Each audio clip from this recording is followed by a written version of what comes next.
Foi et turbulence. Un regard contemporain sur les multiples dimensions de la foi.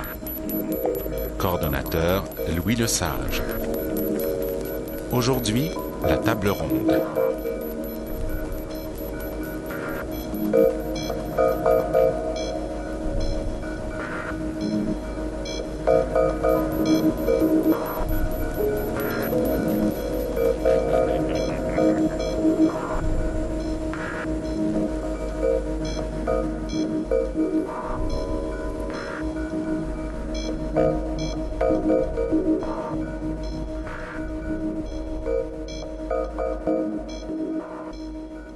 Salutations et bienvenue à tous à cet échange autour d'une table ronde en compagnie de David Finn.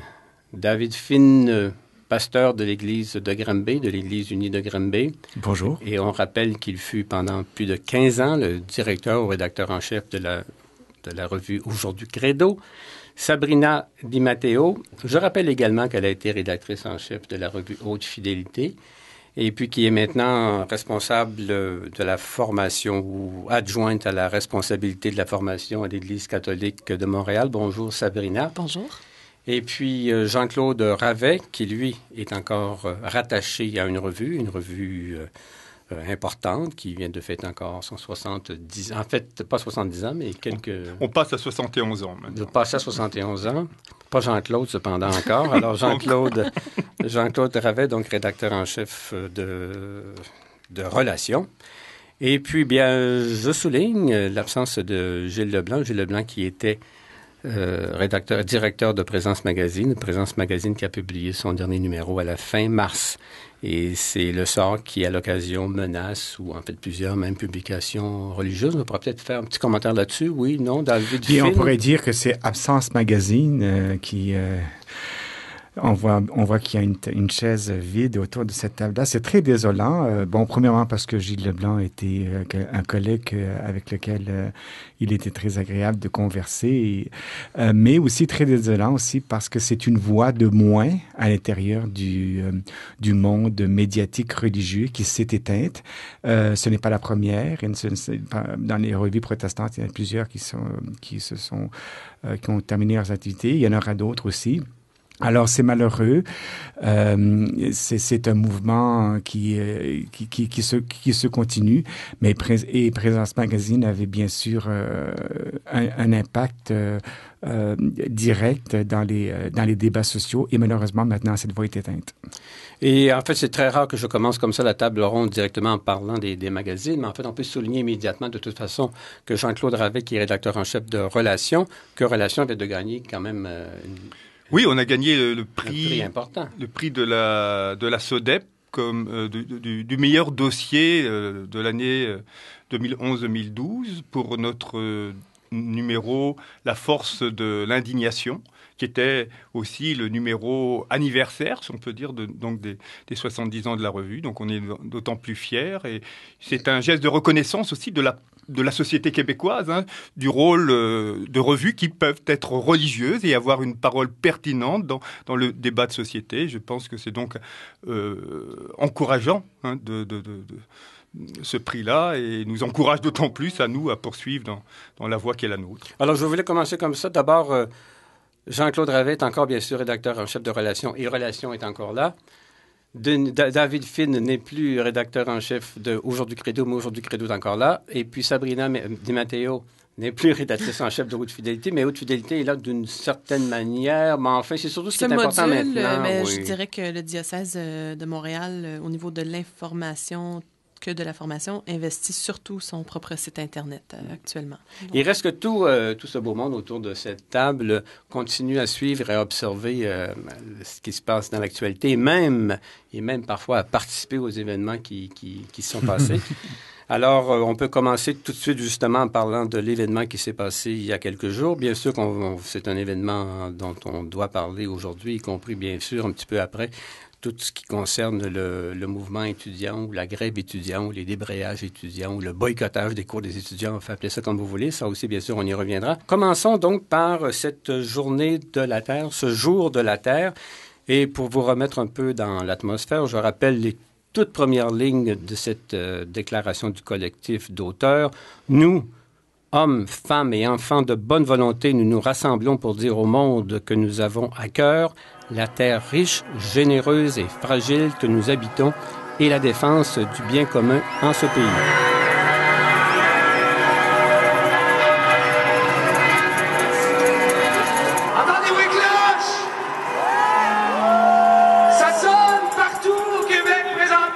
Et bien sûr, nos panélistes d'aujourd'hui étaient tous à ce rassemblement qui a été évalué à quelques 250 000 personnes.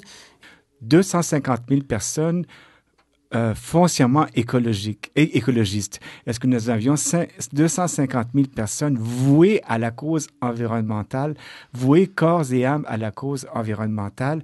Je ne sais pas. Le Québec, les Québécois et les Québécoises demeurent parmi les plus grands consommateurs d'énergie du monde, parmi les plus grands producteurs de déchets du monde.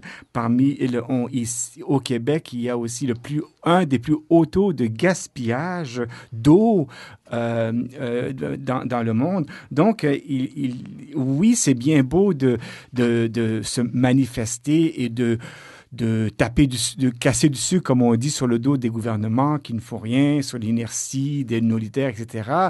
On peut bien créer des slogans tant qu'on voudra, mais il y a aussi une prise de conscience et des actions individuelles qui doivent être prises.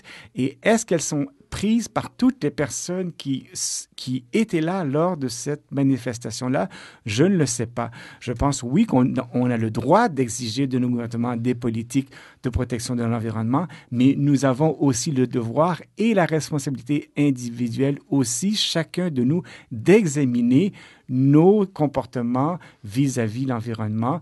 Quel est ce qu'on appelle notre empreinte environnementale afin de la réduire la plus possible. Et est-ce que cet examen de conscience se fait par tout le monde? Je ne le sais pas. Est-ce que vous diriez, David Finn, jusqu'à poser la question que je voyais posée par un éditorialiste, de quoi fêter? Pas de quoi fêter, finalement, sur le plan, si on regarde le dossier de l'environnement actuellement, même sur le plan plus large. Effectivement, c'est une bonne question. C'était une manifestation. Est-ce que c'était une célébration? Il n'y a pas de quoi fêter. Ça, c'est sûr et certain. Il n'y a pas de quoi fêter. Tous les indicateurs disent qu'au niveau environnemental, les choses ne s'améliorent pas, que ce soit l'augmentation le réchauffement climatique, que ce soit les fontes des glaces du pôle Nord et des glaciers, que ce soit la pollution des océans, que ce soit la surutilisation des ressources et surtout aussi le gaspillage éhonté. On sait que 35% de la nourriture qui est produite dans le monde est gaspillée et va littéralement à la poubelle. On sait aussi qu'il y a actuellement 10 millions de personnes que l'on qualifie des réfugiés politiques sur la Terre. Donc, oui, il n'y a pas de quoi pavoiser. Et il y a une prise de conscience collective qui doit être prise et qui doit mener à des actions individuelles. Et on a entendu à 2h ou à 14h les cloches sonner de toutes les églises de toutes les églises de Montréal, très bien. Mais combien y a-t-il de ces églises qu'on pourrait dire qui sont des églises vertes, qui sont véritablement des paroisses protestantes ou catholiques ou X, Y, Z, qui ont pris le virage vert, qui ont vraiment, dans leur rituel, dans leur façon de vivre la foi, ont pris le virage écologique. Ça, c'est aussi une question qu'on peut se poser. Oui, on peut d'ailleurs demander qu'est-ce que ce serait prendre un virage écologique pour les églises. Mais ceci, Sabrina était aussi, bien sûr, Sabrina Di Matteo du diocèse de Montréal était bien sûr aussi à la manifestation. D'ailleurs, je pense qu'il y a plusieurs personnes qui se sont impliquées même dans l'organisation des gens de l'Église catholique, dans l'organisation même de ce grand événement-là. Différentes associations. On peut penser au REGEP, le réseau écuménique pour la justice et la paix. La table de la pastorale sociale du diocèse de Montréal avait une implication aussi. Développement et paix était présent. je retiens de ce 22 avril, est-ce que c'était une fête ou pas? En tout cas, c'était festif.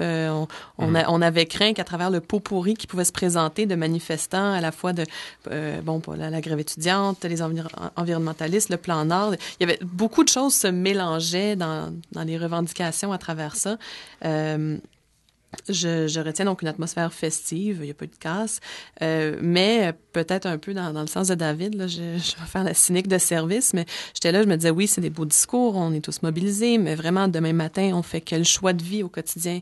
Il ne s'agit pas juste une fois par année de sortir dans un parc à 250 000 ou 300 000, mais est-ce qu'on est capable de faire les choix de vie au quotidien, les choix à qui vont nos votes, de sorte que vraiment on ait des options collectives en faveur, non pas juste de l'environnement, parce que le rassemblement était sous le thème, oui, Jour de la Terre, mais rassemblement pour le bien commun. Donc, c'était vraiment plus large que juste l'environnement, même si l'écologie reste un peu la lunette à travers laquelle on regardait tout ça. Et peut-être une chose particulière aussi, c'était l'implication, la mobilisation venue du milieu artistique. Donc, c'est Dominique Champagne, le metteur en scène, qui a lancé cette initiative, ce rassemblement.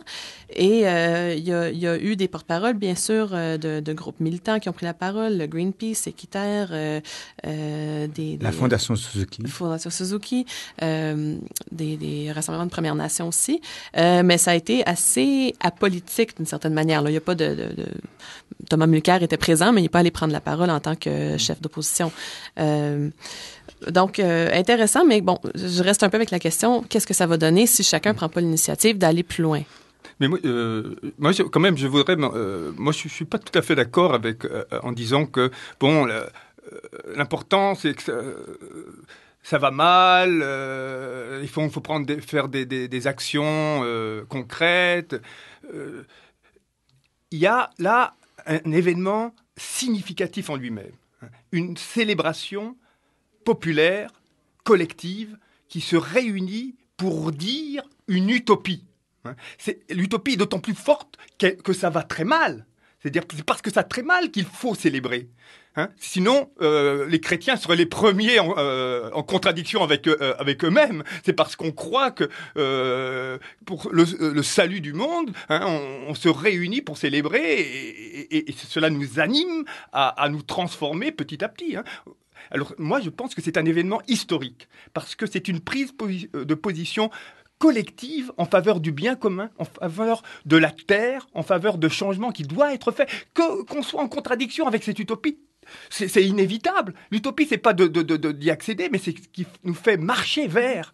Et ça va contribuer à l'action petit à petit de transformation. Parce que ce qu'il faut changer, c'est notre imaginaire. Et là, on la transforme, notre imaginaire, en disant que ce qu'on veut, ce n'est pas la production pour elle-même, mais la production pour le bien commun, pour le service de la communauté, pour les générations futures. Rappeler ça collectivement et célébrer ça et chanter ça et se côtoyer dans ce même esprit de transformation.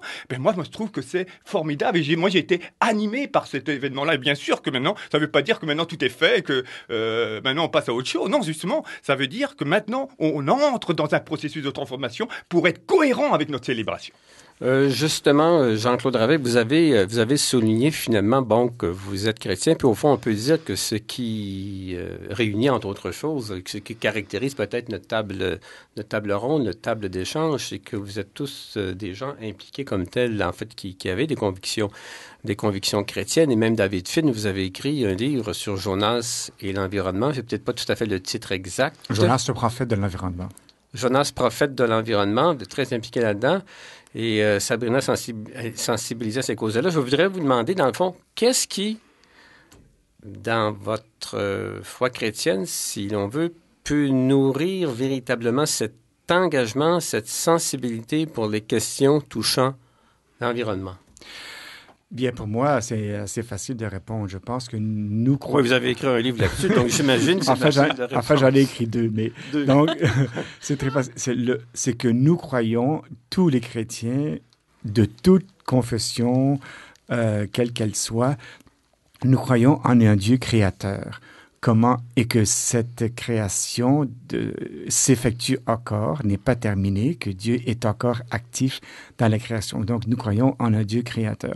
Donc, premièrement, nous croyons en un Dieu qui est un Dieu amour, et du point de vue écologiste ou environnementaliste, nous croyons en un Dieu qui est en amour avec sa création. Donc, troisièmement, offenser ou maltraiter ou abuser ou surutiliser la création ou mal utiliser la création de Dieu, c'est de faire mal, c'est de porter atteinte à la dignité de Dieu à quelque part. C'est de ne pas respecter l'intégrité de Dieu. Donc, à chaque fois que l'on porte atteinte à la création de Dieu, on porte atteinte à Dieu même. Alors, pour moi, ce sont les raisons les fondements pour lesquels je considère que tous les chrétiens devraient, à quelque part, avoir une implication, s'impliquer à quelque part pour la protection, pour la sauvegarde de l'environnement. Pas simplement pour le maintien du statu quo, ou ce qu'on appelle, par exemple, le développement durable. Non, le développement durable n'est pas durable, justement, mais pour améliorer, pour changer les choses, pour sauvegarder. On sait qu'actuellement, il y a un énorme taux de la baisse de la biodiversité. Il faut absolument changer cet état de choses, faire un virage à 180 degrés pour rétablir. La vie même sur la Terre, elle est menacée. Il faut en être conscient. Sabrina Di Matteo. Peut-être pour moi, trois passages bibliques qui soutiennent la sensibilisation aux causes environnementales. Matthieu 14, donnez-leur vous-même à manger. Matthieu 14, oui. C'est juste parce que c'est frais dans ma tête. Sinon, je les ai jamais sur les bouts des doigts, les versets et les chapitres. C'est la multiplication des pains et des poissons. Cette idée qu'on va partager avec ce qu'on a, et on en a assez pour tout le monde du moment qu'on partage. Le livre de la Genèse, on sait qu'il a été un peu mal interprété quand Dieu dit dans le récit de création en 6 jours, cultivez la terre et soumettez-la. Et on sait que si on remonte à l'hébreu, ce n'est pas tant la signification de soumettre la terre que de la servir et être des intendants de la terre. Donc, servir la terre parce qu'elle va nous donner en retour. Et je repense aussi au livre des Actes et aux premières communautés chrétiennes qui, on dit, mettaient tout en commun. Pour moi, c'est l'idée d'une responsabilité individuelle et collective de voir à ce que l'autre est assez et que que chacun fasse des choix, je dirais, de simplicité volontaire, d'avoir juste assez. Moi, c'est ce qui me motive dans toutes sortes de choses, puis qui sont pas nécessairement chrétiennes éventuellement, mais je peux arriver à dire, bon, on va manger moins de viande ou on va tendre vers un régime végétarien, végétalien, parce qu'on sait que c'est meilleur pour l'environnement, puis on s'encourage là-dedans. Jean-Claude, voulez-vous ajouter quelque chose? Oui, je renverrai finalement à l'expérience chrétienne qui nous renvoie à notre expérience humaine fondamentale, d'être habitants du monde, habitants de la terre, dans toutes ces conditions de fragilité, de limite, de co-responsabilité avec la création, avec les êtres vivants, comme non pas des dominateurs, des puissances, mais justement des serviteurs, des solidaires, des amoureux du monde. Et ça rentre dans ce travail de rédemption, finalement, de racheter cette injustice que l'on construit par notre indifférence, par notre souci de soi-même, du pouvoir, de la domination, de penser qu'à soi-même. Et ça, l'expérience chrétienne nous renvoie à cette co-responsabilité qui dépasse la simple condition humaine, mais embrasse aussi toute la création. Adam, qu'est-ce que ça veut dire? Ça vient du mot terre, de l'humus. Et humus, ça a aussi le même écho que humble, l'humilité, d'être dans cette relation de serviabilité et d'amour envers la terre et envers le monde. Oui, tout ça est bien beau. Ce que vous dites, faut donner du pain pour donner du pain. Et vous dites, vous et David Finn, bon, faut pas porter la tête à la création, mais faut la développer. Et ce qui sous-tendait, d'une certaine façon, également cette grande manifestation, c'était une forme, en fait, peut-être pas d'une opposition radicale à ce fameux plan Nord, mais du moins presque, jusqu'à un certain point. Et je rappelle, en utilisant des mots du gouvernement, jusqu'à un certain point. Le Plan Nord est le projet d'une génération. Le Plan Nord a d'abord été l'expression d'une vision du développement durable du Québec. À compter de maintenant, il est un des plus grands chantiers de développement économique, social et environnemental de notre époque. Vous savez qu'on parle également de 80 milliards d'investissements au Québec d'ici une vingtaine d'années, 500 000 emplois personnes créés. Seulement 50 du territoire va être développé. Un autre 50 va être réserve faunique et endroits touristiques, etc.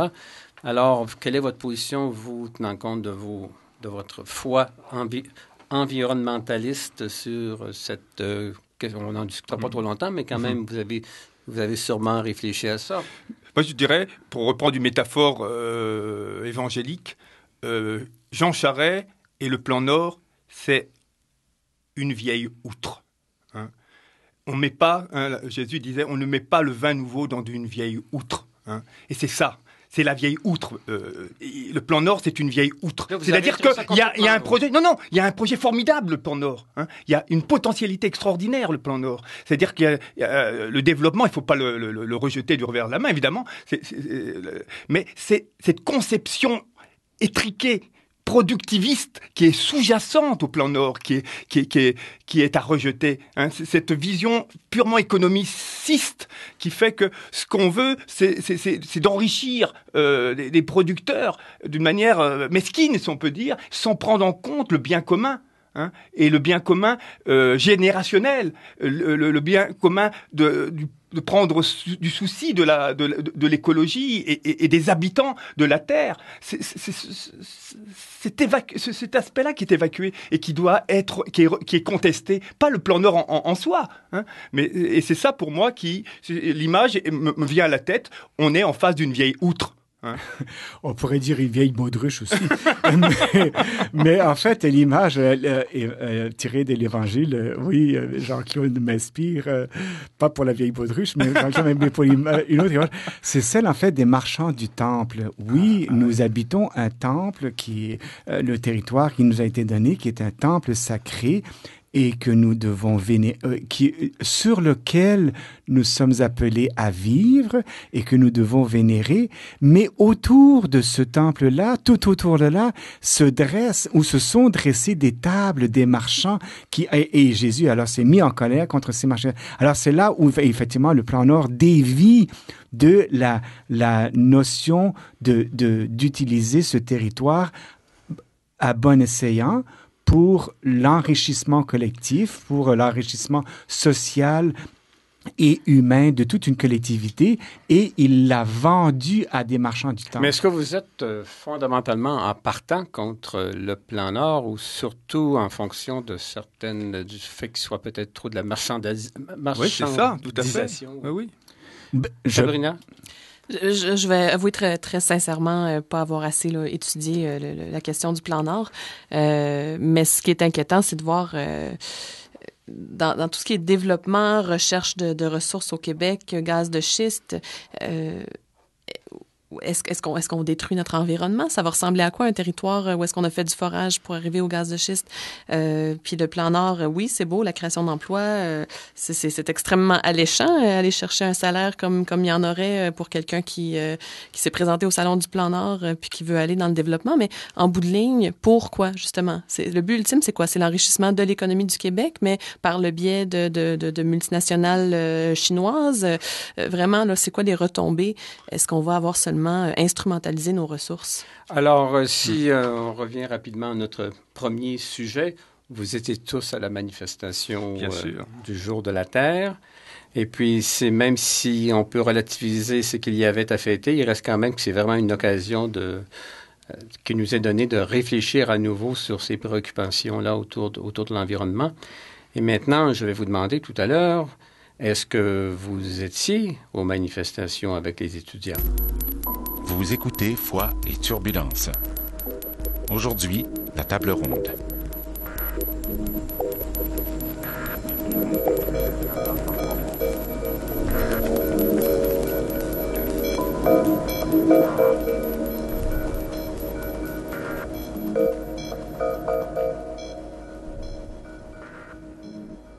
Louis Lesage, donc, de retour avec David Finn, pasteur à l'Église unie de Granby, Sabrina Di Matteo, responsable du service de formation de l'Église catholique de Montréal, et puis Jean-Claude Rivet, rédacteur en chef de la revue Relations. Alors, on a parlé assez longuement de la Journée de la Terre, et puis avec raison, d'autant plus que tous les trois, vous y étiez participants, vous avez marché, vous vous êtes rendus à la place sur Jeanne-Mance.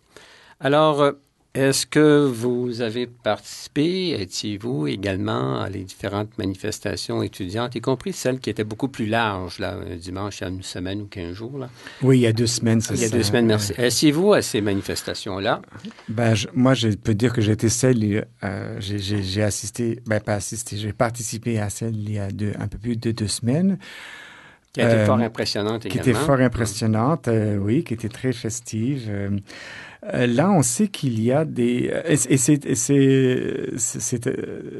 très intéressant de se retrouver à l'âge que j'ai avec tous ces jeunes-là. Et puis, il y a toutes sortes de slogans, là, les parents contre la hausse, les profs contre la hausse. Il y avait même, à un moment donné, les bambins contre la hausse, là, quelque chose comme ça. C'est vraiment très drôle. On sait par contre, tout le monde a entendu parler de ces fameuses blagues de mauvais goût de notre premier ministre, dont on peut s'offusquer, ce qui est de bonne loi. Mais je pense qu'on a peu souligné aussi qu'il y avait tout un parterre d'élites de la société québécoise qui ont ri de ces moqueries du premier ministre. Et ça aussi, je trouve, c'est assez insultant que le premier ministre fasse des blagues plates. Bon, très bien, je dis pas que ça va avec le personnage, mais que les gens aient ri sans vouloir le contester, ça, je pense que ça m'offusque. Un dernier mot pour dire, là, il y a une ouverture sur un certain dialogue qui vient de s'ouvrir à la 10e semaine. Est-ce que c'est trop tard? Pour sauver la session, non, je pense pas que les étudiants vont perdre la session, mais est-ce que c'est trop tard pour une véritable négociation? Oui, moi je pense que c'est trop tard. On ne peut pas négocier des points aussi majeurs que ceux qui sont apportés par les étudiants en 48 heures. C'est impossible. Une négociation ne se fait pas à coup d'ultimatum, ne se fait pas à coup de conditions paternalistes comme la ministre Beauchamp a voulu en définir le cadre. Une négociation prend du temps. Une négociation doit prendre du temps pour être bien établie. Et là, on veut en 2 jours vouloir régler tous les problèmes que cette lutte étudiante a apporté dans l'espace public. C'est tout à fait ridicule de penser, d'espérer qu'on peut que ce soit possible. Les objectifs, pour moi, sont tout à fait irréalisables. Alors je ne sais pas quels vont être les résultats des négociations, mais ça donne pas beaucoup de temps. Alors, j'aimerais revenir à Sabrina Di Matteo. Occasion de souligner d'ailleurs qu'elle vient tout juste d'avoir 30 ans, donc c'est elle qui est la plus, si elle ne l'a pas aujourd'hui d'ailleurs, en tout cas peu importe, pour souligner dans le fond que c'est elle qui parmi nous est la plus proche peut-être de l'esprit étudiant, du sens des revendications étudiantes. Et j'aimerais savoir, Sabrina, justement, sur le fond de cette manifestation, sur sa, non seulement sur les motivations, mais sur l'ampleur du mouvement. Vous qui sortez à peine de l'université, est-ce que vous auriez prévu ça à l'époque où vous étiez là, en fait, il y a 5 ou 6 ans? Mais, ce qui est quand même, intéressant, j'aimerais savoir ce que vous pensez de ce qui se passe dans l'ensemble, cette mobilisation générale qui semble dépasser, vous pouvez l'évaluer plus que moi, uniquement la question des frais de scolarité. Tout à fait. C'est d'autant plus intéressant pour moi à regarder cette fois-ci que j'ai été active en 2005 aux études quand on a eu la grève étudiante qui n'a pas duré aussi longtemps que celle-ci, là, mais celle-ci vient juste de vous étiez participante au dernier conflit, là. Oui, c'est ça. Donc, en 2005, oui, il y a 7 ans. En 2005, on avait obtenu le maintien du gel des droits de scolarité. Par contre, on n'avait pas gagné sur le fait que, je pense que c'était 103 millions de bourses allaient devenir des prêts. On n'a pas gagné sur ça. Mais j'étais aux études en théologie, puis je salue les collègues étudiants qui avaient été très présents, qui avaient fait un chemin de croix étudiant un jour, puis qui a été reproduit par cette cohorte-ci. Sur le fond, oui, je suis d'accord qu'il faut... parce que est-ce que je pourrais dire très personnellement, est-ce que je suis pour une hausse? Jusqu'à un certain point, on peut dire oui, il peut y avoir une indexation. Là, si on n'est pas en train de demander qu'il y ait une gratuité scolaire totale, qu'il puisse y avoir une hausse progressive équivalente au coût de la vie, peut-être oui. Par contre, là,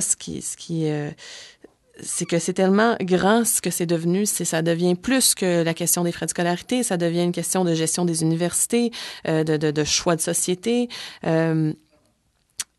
et ça s'étire. Et comme dit David, est-ce qu'on va arriver, on peut pas solutionner ça en 48 heures, on peut pas en 48 heures arriver à dire oui, d'accord, le Québec change radicalement, on va donner la gratuité scolaire. C'est un débat de fond beaucoup plus grand. Ce qui me met un peu mal à l'aise dans la manière dont se sont déroulées les choses, c'est que, ça s'étire. Il y a eu des attitudes assez méprisantes dans la façon dont la ministre de l'Éducation a voulu entrer en dialogue avec les étudiants. Ça a pris tellement de temps, puis les façons de le demander étaient assez méprisantes. Moi, je suis vraiment fascinée à regarder ces jeunes porte-parole de mouvements étudiants. Je pense que j'aurais pas la capacité d'être à leur place. Je les trouve formidables. On dit d'eux, là, ça sera peut-être des grands politiciens un jour. Super. Ils m'ont beaucoup fascinée. Et en même temps, à cause que ça s'étire, et particulièrement le mouvement de la classe, qui est, l'aile plus radicale, à un moment donné, je me suis dit, là, c'est en train de devenir de la langue de bois aussi. À ne pas vouloir, à jouer sur les mots pour condamner ou pas la violence ou la désobéissance civile. Moi, ça m'a mis mal à l'aise. Et là, j'ai trouvé ça avec le fait que des fois, il y a carrément des casseurs qui se joignent aux manifestations, qui discréditent la cause des étudiants. Ça n'a pas aidé, en tout cas, l'ambiance dans la société là, à dire oui, on va tous appuyer les étudiants.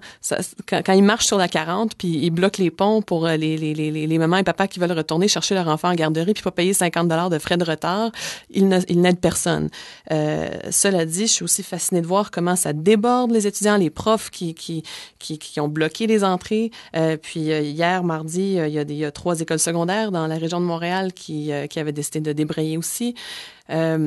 Quelqu'un a dit, là, je me souviens plus qui, dans un quotidien, il y a un apprentissage de la démocratie qui est en train de se faire dans la rue, c'est vrai.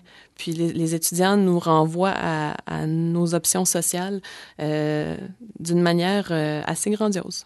Parce que très longtemps, on disait que les étudiants, finalement, tout ce qui les intéressait, c'est leur carrière, le travail, l'argent, mais finalement, ça dément peut-être un peu. Je pense que ça n'a jamais été vrai. Oui. Ça n'a jamais été vrai. C'est sûr qu'il y a toujours un certain clivage entre les étudiants qui sont dans des domaines d'études plus sociaux, plus philosophiques, et des gens qui sont peut-être en droit, en médecine, puis je veux pas caricaturer en disant ça. Mais la question de dire étudier, ça sert à quoi? Est-ce que ça sert à se former comme personne, comme citoyen, ou ça sert juste à une vision, encore une fois, là, comme Jean-Claude disait tantôt, productiviste de la société? Est-ce qu'on ne sert qu'à l'économie? Non, c'est plus large que ça. Ça revient au bien commun. Nous, on veut servir cette société-là, et pour cela, il faut une culture générale, il faut débattre, il faut avoir des lieux pour faire grandir les idées. Et, en tout cas, ce n'est sûrement pas le cas des étudiants. Non, c'est pas fini. Étudiantes en théologie de faire carrière. Non, ça, c'est sûr. C'est sûr. Puis c'est un choix de vie aussi. Les débouchés sont pas peu nombreux. Les débouchés sont pas très payants non plus. Vous en avez un intéressant quand même, Sabrina, donc au diocèse de Montréal, la responsable adjointe de la formation. Oui, heureusement. Bon. Mais cela dit, je reste touchée par ce que font les étudiants. Puis à défaut d'être avec eux, parce qu'à un moment donné, il faut travailler, s'ils le font pas, je suis pas sûre que mon fils, dans 10 ans à l'université, va pas sortir super endetté parce que je serai pas capable. Puis au salaire que j'ai, qu'il ait 200 $ de bourse par année, ça aide rien. Absolument pas. Et Jean-Claude Ravet? Bon, moi, j'étais, évidemment, il faut dire aussi que ma femme est prof de philo au cégep. Oui, c'est vrai, ma première question, c'est étiez-vous là? Du vieux, alors, donc j'étais traîné par ma femme, non, mais j'y allais de tout cœur. Mais il y a mon fils aussi qui est au cégep, donc je suis baigné par ses préoccupations. Mais moi, ce qui m'impressionne, c'est leur persévérance, c'est leur courage finalement des étudiants qui ont continué, malgré cet entêtement ridicule. Je dis bien ridicule parce que finalement ça le retourne contre eux, parce que ce que fait la ministre, elle fait totalement le contraire de ce qu'elle a affirmé 2 jours auparavant. C'est-à-dire, il n'y aura pas de discussion sur les frais, sur sur le gel, non. Et là, maintenant, c'est sur la table. Alors, pourquoi cet entêtement? C'est justement, c'est ça qui montre, et l'attitude effectivement, de Jean Charest aussi, devant les entrepreneurs, ça montre une coupure, finalement, triste des hommes politiques, des femmes politiques aujourd'hui au pouvoir face à la clameur du peuple, aux aspirations. Et là, on a vu des étudiants porteurs d'idéal aussi. C'était pas simplement une simple question conjoncturelle, mais ça portait à la société.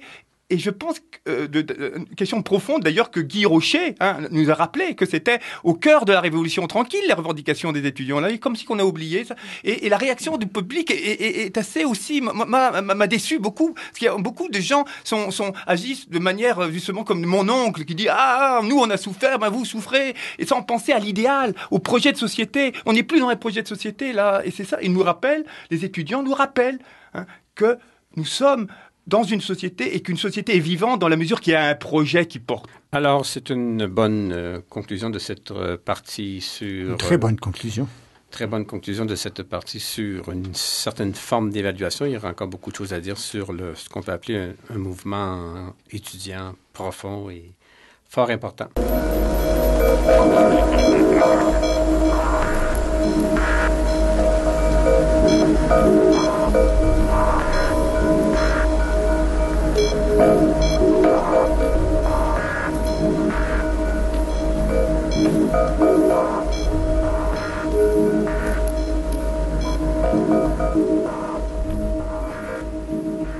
Louis Lesage, en compagnie de Jean-Claude Ravet, rédacteur en chef de Relations, Sabrina Di Matteo, directrice adjointe de la formation au diocèse de Montréal, et puis David Finn, pasteur de l'Église unie à Granby.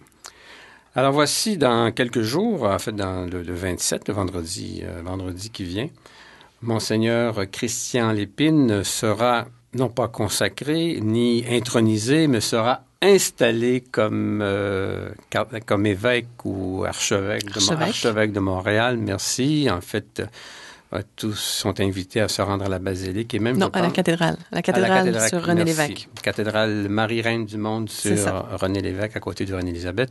Et ensuite au lunch qui suit à un autre hôtel d'ailleurs, je pense que derrière la cathédrale. En tout cas, voilà. Ce que je voulais quand même, on va peut-être en parler un peu, on a déjà parlé de toute façon, parce qu'à un certain point des premiers pas de Monseigneur Lépine. Vous avez aussi quelques petites conclusions, en fait, quelques petites remarques à faire au sujet de cette performance ou présence de Christian Lépine à la télé, et surtout, particulièrement, tout le monde en parle.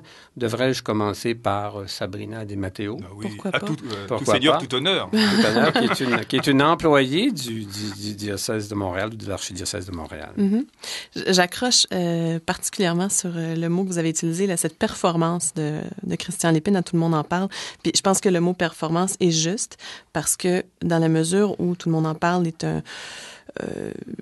n'est pas simplement... c'est un peu un talk show, dans le fond. Le but est, oui, de mettre en valeur des gens de tout acabit, les politiciens de passage, auteurs de passage, artistes du moment, finalement, c'est un peu un divertissement. Et on sait que l'émission est tournée en plusieurs heures, mais qu'il y a un montage qui mène au produit final qu'on voit en 1 heure et quelques le dimanche soir. Donc, il y a quelque chose d'un spectacle là-dedans. Et je dois dire que, bon, au niveau des commentaires qu'on a pu lire ou entendre suite au passage de Monseigneur Lépine, c'était vraiment très polarisé. Alors, soit on disait, ben vraiment, il n'a pas su se défendre, il s'est pas bien parlé, il aurait pas dû y aller. Et d'un autre côté, sans nécessairement que des gens soient en faveur, fervents, catholiques, il y en a qui ont dit, mais vraiment, c'est... Guy Lepage, Danny Turcotte et autres ont été, Richard Martineau qui était là, ont été extrêmement agressifs. Oui. Bon, je pense savoir là, qu'il y a le montage a contribué à ça. C'était pas 3 heures là, d'agressivité mur à mur. Mais c'était pas 3 heures de Christian Lépine non plus, de toute manière, c'est ça. C'est ça. Mais il reste que... On pourra dire, oui, effectivement... un nouvel évêque comme ça qui débarque, aurait-il dû y aller? Ben là, il est coincé dans le jeu médiatique d'un archevêque dans un diocèse important. S'il y va pas, il peut avoir l'air peureux. S'il y va, ben il pourrait se planter. Est-ce qu'il s'est planté? Moi, j'en juge pas. Personnellement, je pense qu'il a fait preuve d'un beau courage, d'une belle candeur, et qu'il a été lui-même. Puis Monseigneur Lépine est quelqu'un d'introverti. On peut lui reprocher peut-être que bon, sa posture est pas idéale quand il est à la télé. Mais bon, il sera guidé, coaché là-dessus, conseillé, puis il pourra s'améliorer avec le temps. Puis il faut dire que, je veux dire, il succède à Monseigneur Turcotte, qui était très avenant, très approchable. Mais une petite question en passant, Sabrina. Bon, vous n'êtes peut-être pas en contact quotidien avec Christian Lépine, mais est-ce que ça devait circuler un peu à l'archevêché? Est-ce que lui était malheureux, fier ou content de sa prestation? À tout le monde en parle. J'ai eu l'occasion de lui parler. Je lui ai parlé le lendemain de la diffusion. Bon. Il est venu me saluer dans mon bureau. On est encore au même étage pour l'instant, avant qu'il déménage dans le bureau de l'archevêque. Et il est venu me parler simplement pour me dire merci d'avoir pensé à moi, puis prié, puis envoyé des bonnes énergies. Moi, il m'a beaucoup surpris par son calme sur le plateau, vis-à-vis certaines attitudes un peu Est-ce qu'il a laissé passer un peu ses impressions, là? Oui, je pense que ce que j'en retiens, c'est qu'il était satisfait dans la mesure où, pour lui, il était dans un studio à s'adresser aux gens qui étaient en studio. Il était pas là pour faire passer un message à 2 millions d'auditeurs. C'est pas comme ça qu'il le concevait. Et le fait d'avoir devant lui des gens qui avaient besoin de prendre le crachoir peut-être sur l'Église, ben j'ai l'impression que il s'est senti un peu, bon, je vais être un peu le bouc émissaire de ça, qu'ils disent ce qu'ils ont à dire. Je suis là pour les écouter, comme j'écouterais quelqu'un sur la rue qui m'arrêterait puis qui est mécontent de l'Église. Et je les laisse dire ce qu'ils ont à dire, je les écoute, je peux proposer mon point de vue, puis peut-être qu'éventuellement on passera à autre chose. Peut-être que ce passage-là aura permis d'évacuer certaines frustrations, peut-être que les gens qui ont parlé agressivement ont parlé pour bien des gens dans la population québécoise. Est-ce qu'un prochain passage permettra de dialoguer autrement? On verra.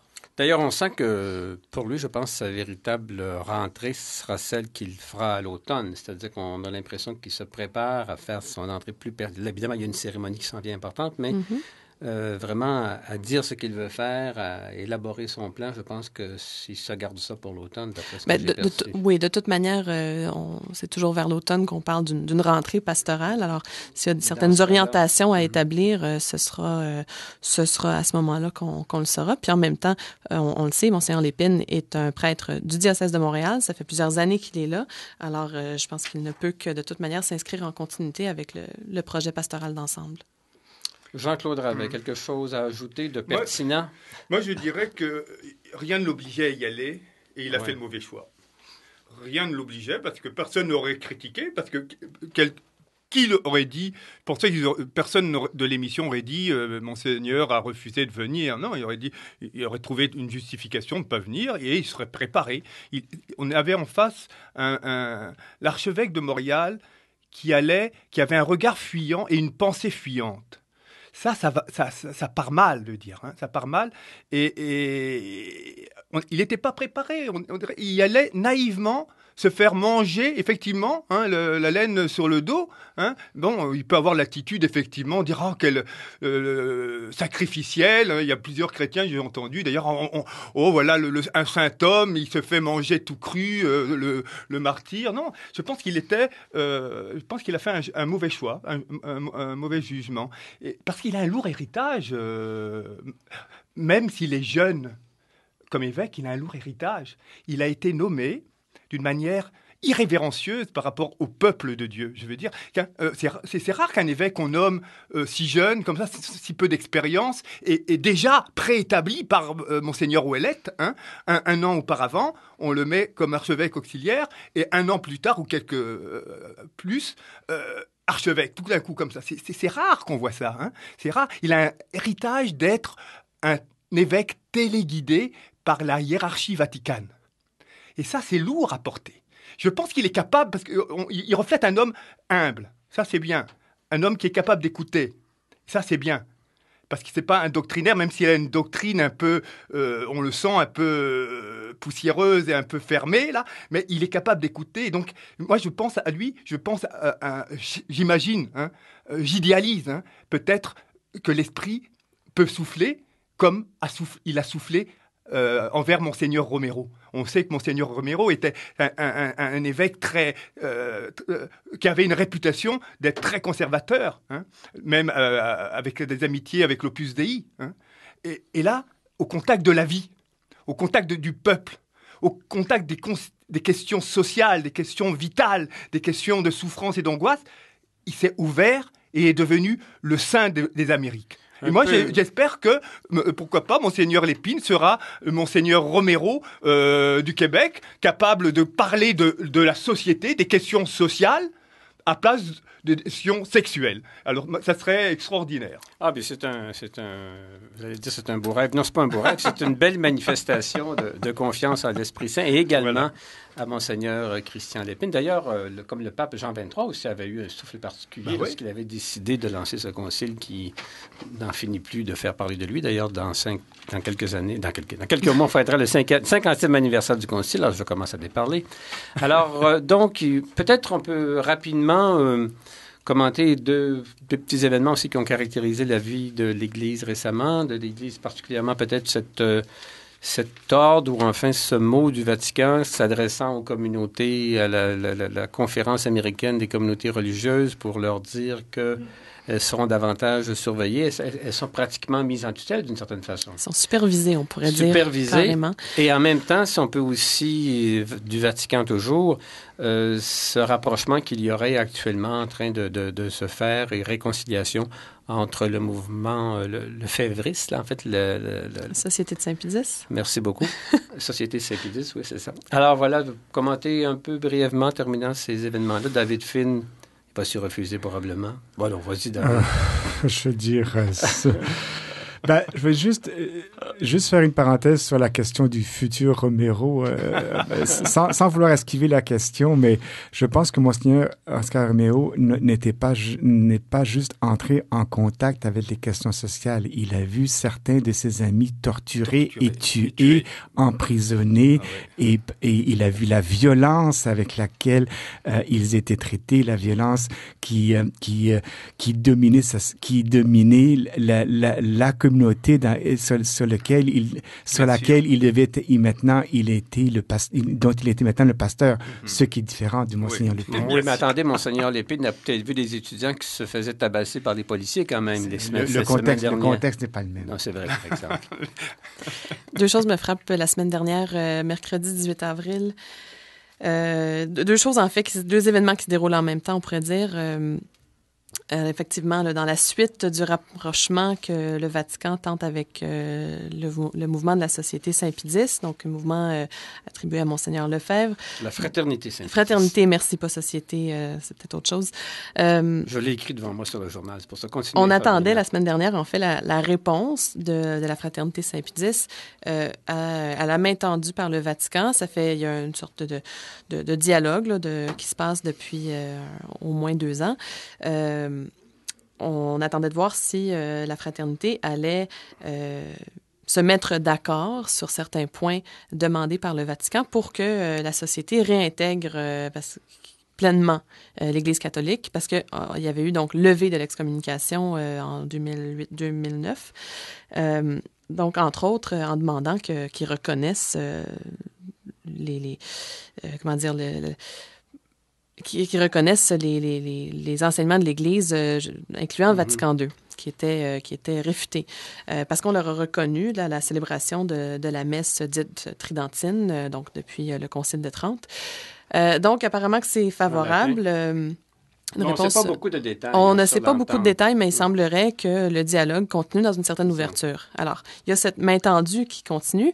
Et de l'autre côté, dans la même semaine, le 18 avril, un communiqué qui paraît de la part du préfet de la Congrégation pour la doctrine de la foi, Monseigneur cardinal William Levada, sur l'évaluation doctrinale de la Leadership Conference of Women Religious. Donc ça, c'est un peu l'organisme parapluie qui rassemble les congrégations religieuses féminines aux États-Unis. Cette évaluation doctrinale est quelque chose qui avait été annoncé en 2008 et qui a eu cours pendant 3 ans, de 2009 à maintenant, pendant laquelle il y a eu donc 3 ans de visitation de ces congrégations religieuses. Et ça a été présenté et critiqué. La façon dont ça a été présenté en 2008-2009 a été ouvertement critiqué par certaines religieuses américaines parce qu'on laissait entendre qu'on allait pour ces visitations afin de voir pourquoi il y avait une baisse des vocations, est-ce qu'elles vivaient convenablement et tout. Et des religieuses avaient sonné l'alarme en disant on sait bien que c'est pas pour ça qu'on vient nous visiter, c'est pour vérifier quelles sont nos positions doctrinales. Et de fait, le communiqué qui paraît... raison. Ça semblerait que oui. Le communiqué qui est paru avec un texte de la Congrégation de la doctrine de la foi pointe un certain nombre de zones de préoccupation, si je peux dire, là, puis je traduis un peu librement en vous disant ça. On ne pourra pas, malheureusement, on pourra pas. Disons rapidement on sait très bien que les religieuses vont être encore très, très, très, très surveillées. Elles vont être surveillées et en fait, leur programme, leur conférences, leur thématique, leur formation initiale et continue est remise en question et va être surveillée de très près pour s'assurer qu'elles sont fidèles à la doctrine et l'enseignement catholique. C'est plus que surveillées. Elles seront davantage, comment dirais-je, pas recommandées. En tout cas, on leur reprochera encore beaucoup de choses. Elles seront... le mot condamné est très fort, mais certaines de leurs pratiques seront sans doute sont déjà remises en question. Disons remises en question. Alors, là-dessus, malheureusement, c'est tout le temps. C'est de bien dommage, parce qu'il y aurait beaucoup à dire. Hein. Surtout pour un 50e anniversaire de Vatican II. Ces deux événements-là sont en contradiction avec l'esprit de Vatican II.